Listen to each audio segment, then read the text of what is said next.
টিনের ঘর থেকে পাকা ভবন। স্কুলটা বদলে গেছে, কিন্তু স্মৃতিগুলো আজও আগের মতোই আছে।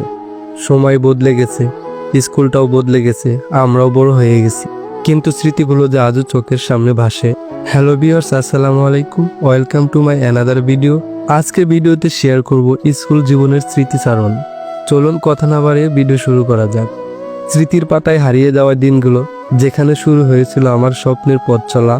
আমার মতো অনেকের জীবনের সবচাইতে মূল্যবান স্মৃতিগুলো জমা আছে এই স্কুল জীবনে। স্কুলে যে শুধু বইয়ের পৃষ্ঠা পড়েছি তা নয়, এখানে জীবনের মানে পড়েছি, জীবনের মানে কি তা শিখেছি। ব্ল্যাকবোর্ড আর বসার বেঞ্চের ধুলা, চোখের গোড়াগুলো আজ যেন সোনার গোড়া মনে হয়।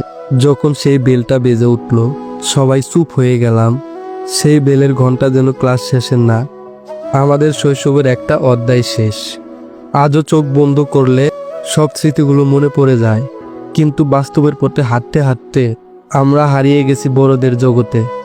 আর স্কুল, সে তো রয়ে গেছে শূন্য হৃদয়ের এক কোণে, এক চিরন্ত স্মৃতি হয়ে।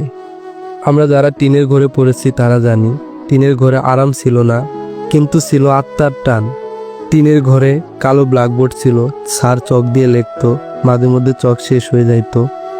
আমাদের মধ্যে থেকে কেউ একজন অফিস থেকে গিয়ে চক আনতো, তারপর স্যার আবার পড়াতে শুরু করত। হাজারো স্মৃতি এই স্কুল জীবনের সাথে। স্কুল জীবনের স্মৃতি কেউ কখনো বলে শেষ করতে পারবে না।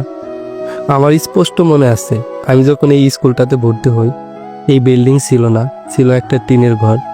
দিন গেছে, বছর গেছে, সাথে সাথে সবকিছু পরিবর্তন হয়েছে, সবকিছুই পরিবর্তন হয়ে গেছে। আর স্কুলের সাথে যে জড়িত ছিল, সেও এই দুনিয়া থেকে চলে গেছে। আল্লাহ যেন তাকে জান্নাত দান করে।